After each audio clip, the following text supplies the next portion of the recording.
Excuse me. Thanks, Piers.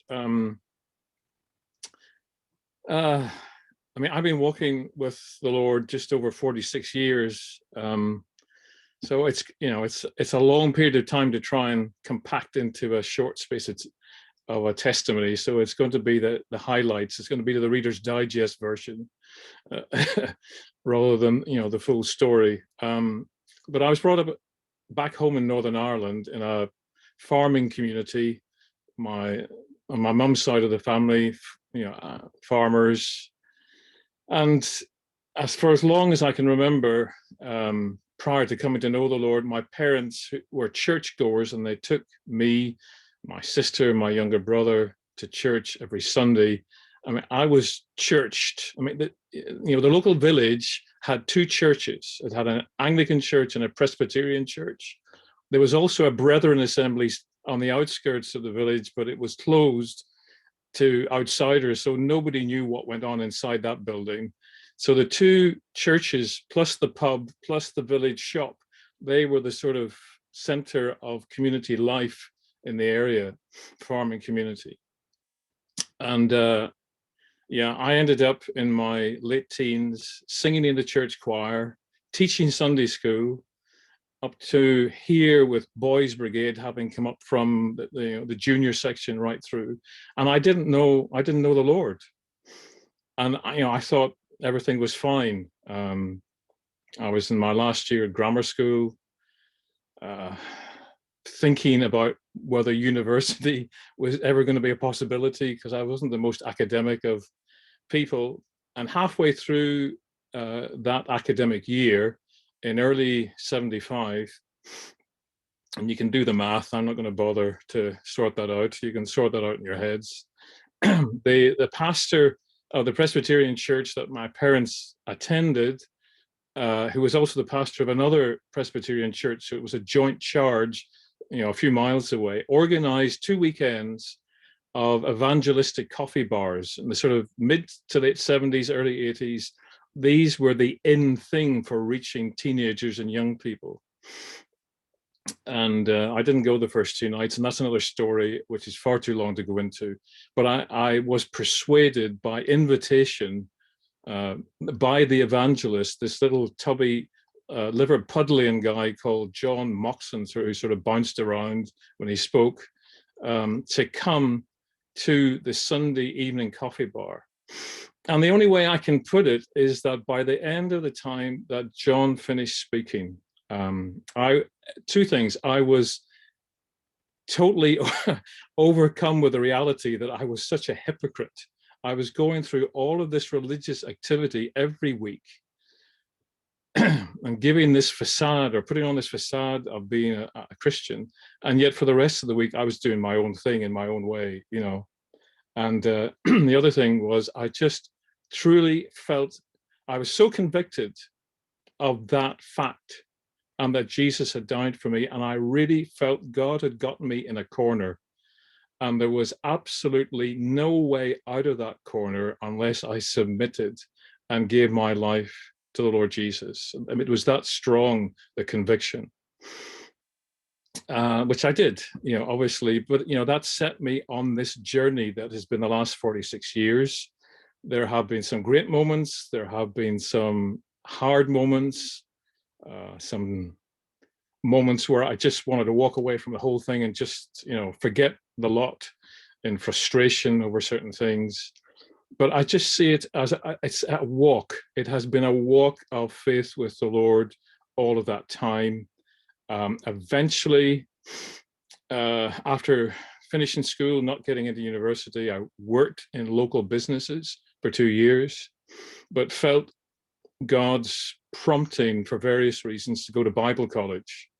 So I left home in the autumn of 1977 to go to Cliff College, which is situated outside Sheffield, sort of in the Chesterfield, between Sheffield and Chesterfield. At that point, Cliff was a Methodist lay training college. It's since got connected to universities and gone academic and all the rest of it. But anyway, and I went there for a year thinking this would be a good opportunity for God to help me get to grips with his word, train me up, and then send me back home to Northern Ireland to just be more involved in church life, whatever way God equipped me. But that's not that's not how it turned out. During the second term of that first year, so after the Christmas break, I really, again, too long a story, sensed God calling me to preach and to teach. And so I went through the whole process of becoming a Methodist local preacher while I was at Cliff, got accepted as that. And then they offered a second year to a small number of students. I ended up staying for another year. You can see a repeating pattern here. I realized by the end of my second year at Cliff that I probably was never going back to live permanently in Northern Ireland. I had left home and I was on this, wherever God was taking me, but I didn't sense that it was back to Ulster. So I left Cliff College and went straight into Operation Mobilization in the August of 1979, and ended up a month later working with Send the Light, their wholesale book distribution team that was based in Bromley in Kent at that particular point. And for the next 2 years, I drove a 3.5-ton mobile bookshop, visiting Christian bookshops in 4 different parts of the UK, selling stuff to them. Northern Ireland was one of my routes, so I got to go home every couple of months during those 2 years. I saw places in Northern Ireland that I'd never visited and I probably would never dream of visiting, but that's, again, another story. And at the end of that time, I didn't sense that God wanted me to stay any longer with OM. I left there. I went to stay with some friends for 2 or 3 months in Doncaster, who were, the house church movement was just beginning to get off, the first wave of that was just beginning to get off the ground at that time. And I was involved with them in setting up a house church in their home in Doncaster. And then, again, too long a story, God opened up the opportunity for me to go and work as the bookshop manager at Capernary Hall and the Bible school that's based in the hall up near Lancaster. And I was there for the next 15 years, managing the bookshop and eventually running the audio recordings department and other odds and ends. Very involved in the life of the students who came every 6 months or every, over an 8-month period between, with a break, and then the conference guests who came at Christmas, Easter, and during the summer. And that was a mixed time. Some difficult moments in that, but also some wonderful moments, just seeing God transform the lives of these young people who came in from, all over the world, and just seeing the transformation that God could do in their lives as they were exposed to his word. But towards the end of that 15 years, I think, looking back on it now, things just began to get stale. It's too easy in a situation like that to start to live off other people's spirituality and for it not to be necessarily as vital, as real as it should be, or that certainly that was my experience. And through a set of circumstances, God moved me out. I finished working at Capernary just before Easter, 97. Stayed in the area because I was involved in the local Methodist church, local Methodist circuit. That was my home. It had become my home. I had lots of friends in the area.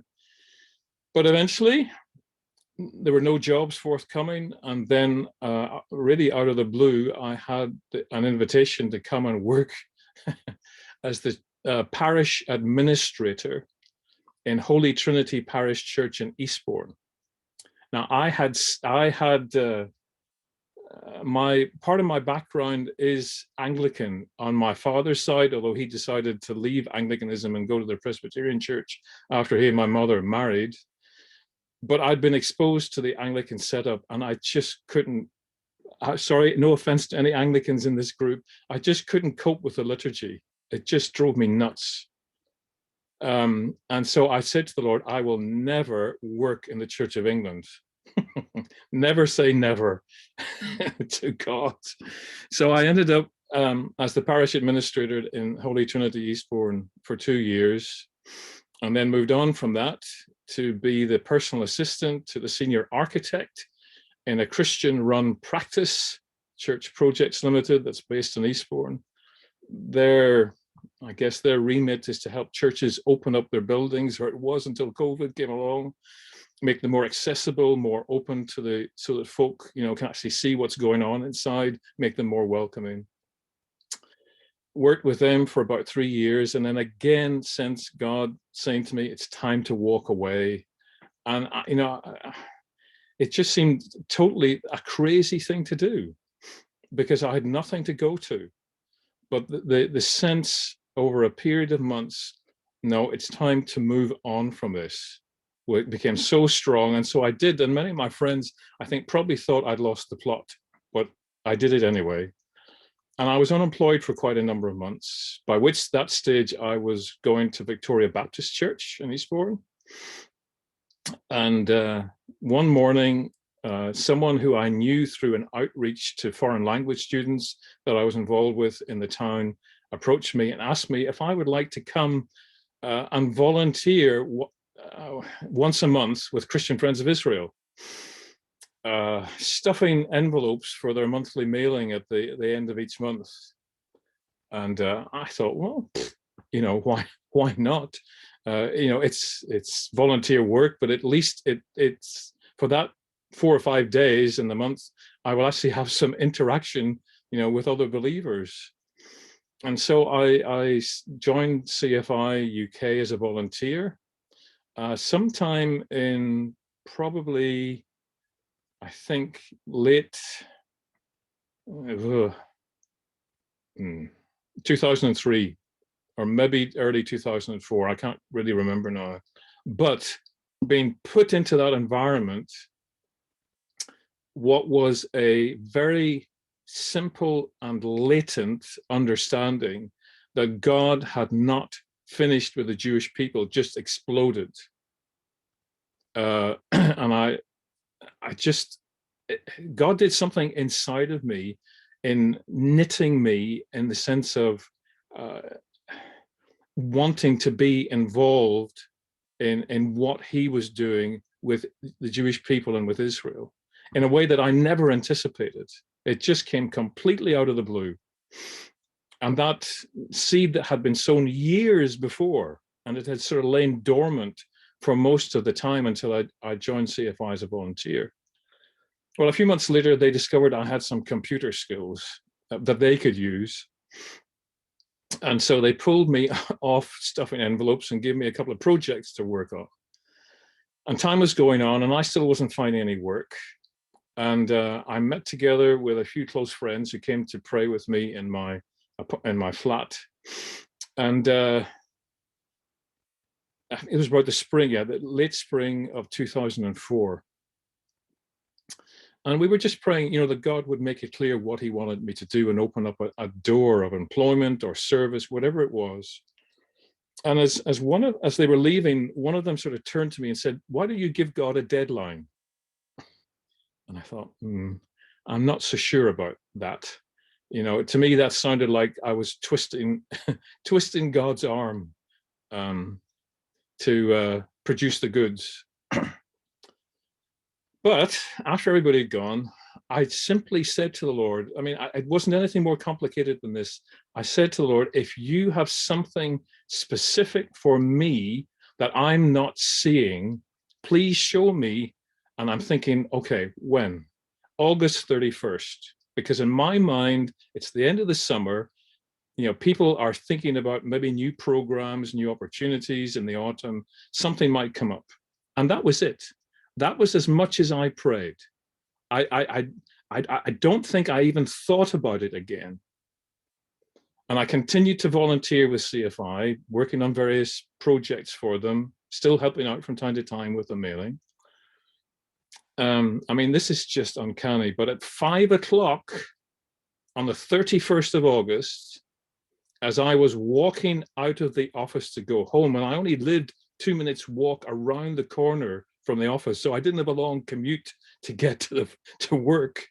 The then director came out of his office and stopped me and said, "We would like to invite you to join the staff." And I just laughed because all of a sudden I remembered this prayer back in Easter, early spring.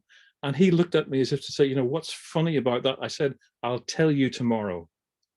And anyway, long story short, I went through the application process and I started working part-time at the beginning of November 2004 with CFI UK, and then full-time from the beginning of March 2005. And that just began a whole new journey, or part of the journey for me. Obviously meeting folk in the Jewish community, because I was sort of being mentored by Jeffrey Smith, who some of you on this Zoom call will know, who was then deputy director at CFI. So I got invited to go with him to Jewish events. I mean, that was an eye-opener in itself. And also then eventually being introduced to the whole Hebraic roots, Jewish roots way of looking at scripture, particularly the ministry of the late and still much missed Dwight Pryor, as far as I'm concerned, who became also for me almost like a mentor figure as well, even though he lived in the States. And it was our privilege at CFI to host him for conferences. So that was my responsibility in the end, to organize the conferences and liaise with him.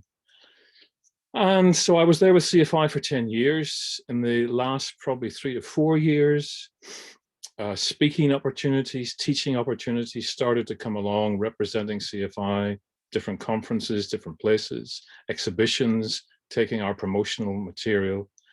But again, probably about 18 months before I actually left CFI UK in December 2014, I got this sense it's time to move on. And I just resisted it. Because I'd been through this before, and I thought, Lord, I don't want to be going to nothing. It's so crazy just to walk away from what is a relatively secure situation and step out into the unknown.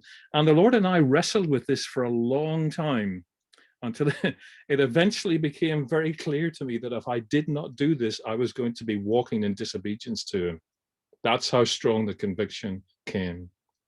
So I left CFI UK at the end of December 2014 with nothing in the offing at all.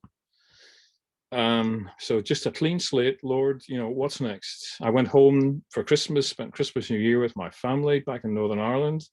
I came back and was contacted then by the then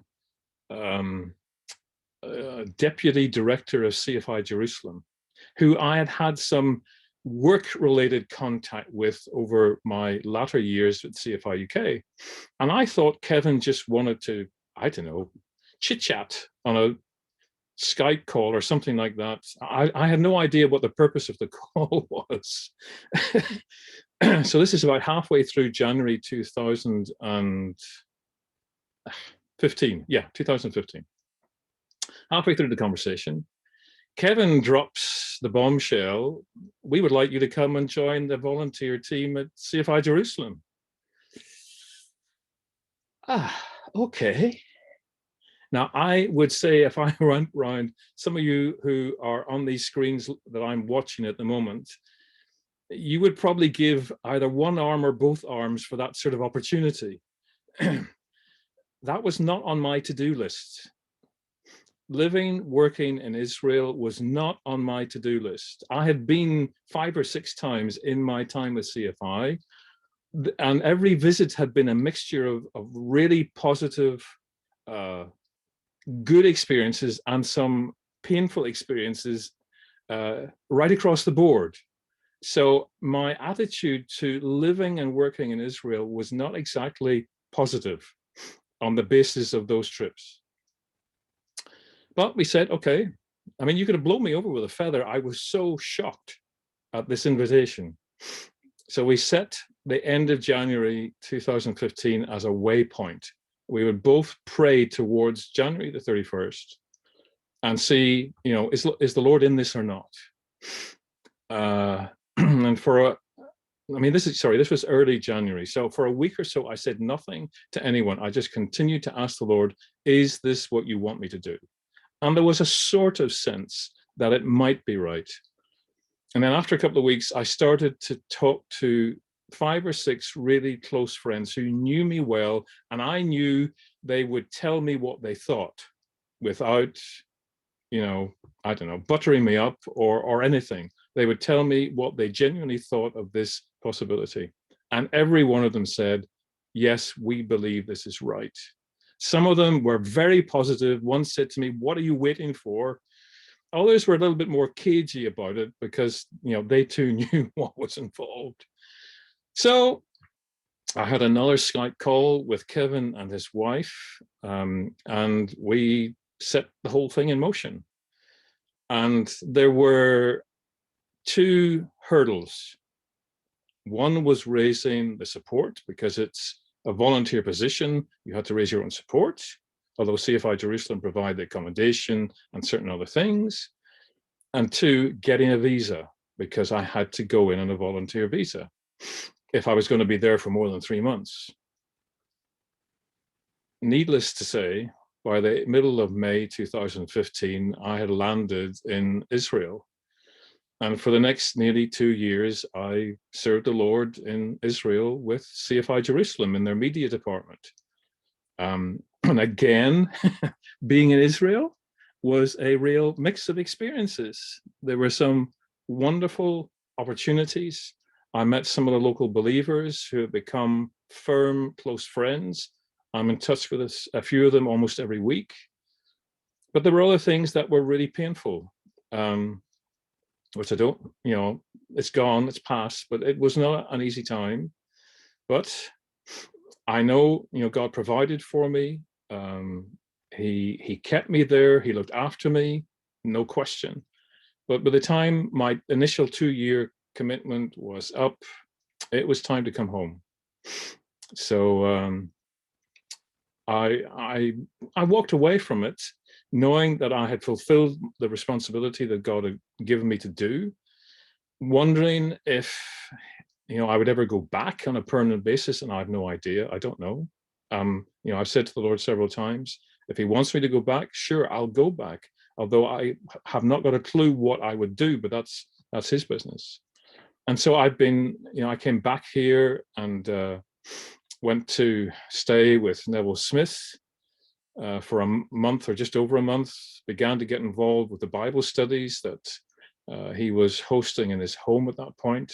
And then I went off to the States for 3 months to stay with a family in Texas who just opened their home to me as a sort of recuperation time and respite after 2 difficult years in Israel. And then I came back again to Neville's, and yeah, God has just opened up opportunities since coming back. I do some part-time work with Hugh Kitson. Some of you know him with his documentary film production. Of course, that's all on the back burner at the minute because of COVID and other factors. But I guess my main responsibility is leading the Tuesday morning Bible studies under the Shekinah umbrella and the Saturday morning Shabbat gathering also under the Shekinah umbrella, and a few other things on to do with Shekinah.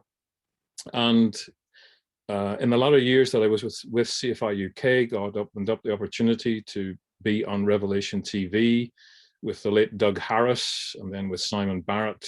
And since coming back from Israel, that's sort of been a reasonably regular thing it has become. So that's my story so far. Yeah,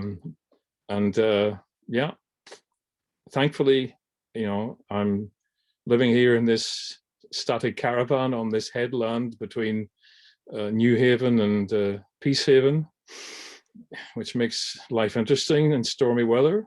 But it's a great place to be in the midst of COVID-19. And it's an ideal place to be for leading these studies and being involved in these other things, because I don't have to walk out through the door at the moment to do them, and a decent internet connection, and there we are. So yeah, it's been an interesting journey the last 46 or so years, and but God is faithful. Even when I have struggled to be faithful to Him, God has remained faithful, and that's my testimony, that He has kept me and looked after me all of this time.